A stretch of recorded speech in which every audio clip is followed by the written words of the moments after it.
Welcome back to Cinema Flicks Music Picks. I'm Davey, your host with the most, the beast with the least. Least I can do today is continue on with album review series day 4. It's always very clunky, this.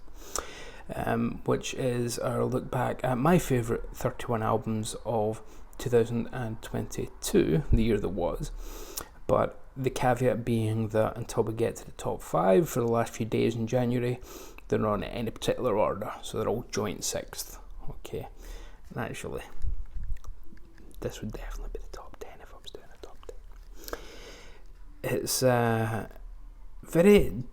it's not as easy as despite what people say to have a number one album, especially when you're a band that's been gone for more than 20 years.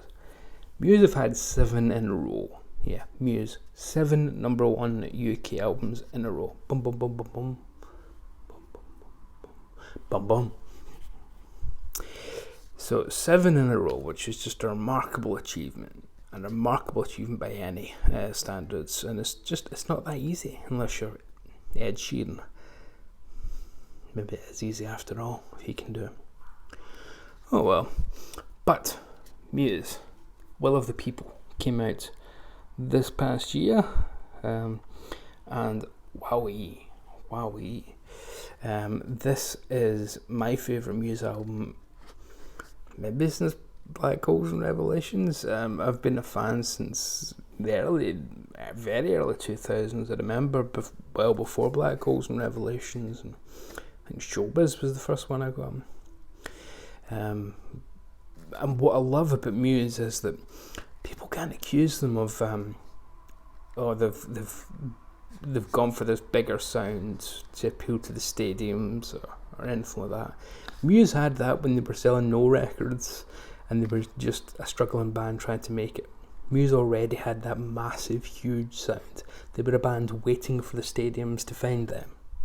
That's what I love about Muse. They weren't the kind of band that, oh yeah, the early club days, you can imagine. No, that's not the kind of, they're not that 3-piece rock and roll band that you want. They're a band who you want with a wall of speakers, and it needs to be in the biggest stage possible because the music is massive, and yeah, a little slick in places for some people's taste, but who cares when it's this infectious? Honestly. Great album cover as always for Muse. It stretches into the gatefold. So we've got a 10 tracker here, and for me again it's probably my favourite since Black Holes and Revelation. Certainly my favourite, instant favourite, the one that grew on me fast. It's the reverse of it with the hype. It's the one that really caught my imagination nice and quickly. It's the guys there. So still going. Matt's just not aged at all. That's quite insane. So nearly a quarter century on, he still looks like Matt Bellamy from 2000. What you get here is 10 tracks of Muse essentially making the most Musey Muse music. Try saying that 10 times fast. Musey Muse music as you can possibly imagine. I think there is a quote from Matt where he said we tried to basically make a greatest hits but of new music, and that I can kind of see here, but it doesn't sound lazy. It doesn't sound like, oh, our last few records haven't done as well, so let's just give the people what they want. It still sounds fresh, vibrant, and like they're completely engaged and up for it. And passionate, because that's one thing about Muse. The music is so powerful and strong that you can't really fake it. If they didn't believe in it, it would come across. It would absolutely come across. They'd rely on a lot more effects and whatnot. And Matt always sounds like it's the last thing he's ever going to sing. I love his voice so much. So we start, I won't go through everything as I've been doing. I'm trying to keep these to about 8 minutes.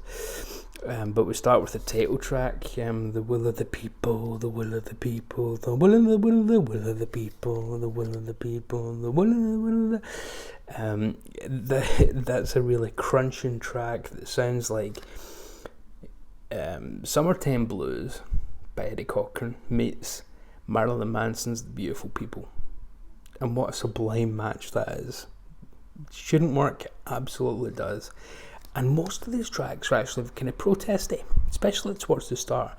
They're about resistance, defiance, about strength in numbers. There's all the people there, the will of the people. Liberty, equality, fraternity, and whatnot. Just a phenomenal kind of concept. Matt kind of gave one of his very Matt-like explanations for the album, where he was talking about how you can imagine it being a dystopian thing in space, and I'm like, okay. Compliance, wonderful. Very 80s synths at the start of it. Dun, dun, dun, dun, dun, dun. It sounds like the coolest New Order track you've never heard. But then we get into the music itself, and it's just so catchy and infectious, with compliance. We just need your compliance. But all with this great kind of synthy undertone to it, and just the sound just explodes. Liberation. I said I'm not going to go through it track by track, and I'm already done 3. Liberation is, for a band that has on occasion been compared to Queen, in terms of some of their tracks being very pop rock, if you like, glam verging on pop rock, this is intentional. It starts with Matt doing a very beautiful, soft ballad, piano, and then soars into an anthemic glam track with backing vocals that are exactly like Roger Taylor. It's such a Queen homage, it's not real, and it's fantastic. It's infectious, just like everything on this. You get I won't go through everything, but Ghosts is a gorgeous piano ballad. So the piano ballad that you thought you were getting with Liberation before it turns into a big pump rocker, you actually do get a couple of tracks later with Ghosts. You make me feel like it's Halloween. Oh, I love that title. Sounds like, remember that song, you always feel like somebody's watching me. It sounds like that. And You Make Me Feel Like It's Halloween is, the sounds are not unreal. Some of the synths, it's just so much fun. And it's quite a dark song. When you turn out the lights, you make me feel like it's Halloween. It's Halloween. When you skulk around the house, you make me feel like it's Halloween. You cut me off from my friends, you cut me off from my family. I'm in misery. Happy Halloween, folks. So yeah, I can't see that becoming an October 31st traditional track, but however, it's great. It's absolutely great, and again, it's got some just ridiculously cool music attached to it. Kill or Be Killed is one of the more crunching tracks that they've had in years. One of the more Kill or Be Killed. It's just intensely heavy for Muse. So if you like your more guitar-based Muse, you've got that.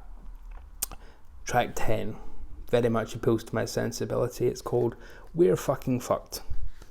And it does go into the fact that we're fucked in general, because there's, the universe is designed to ultimately expand and then explode.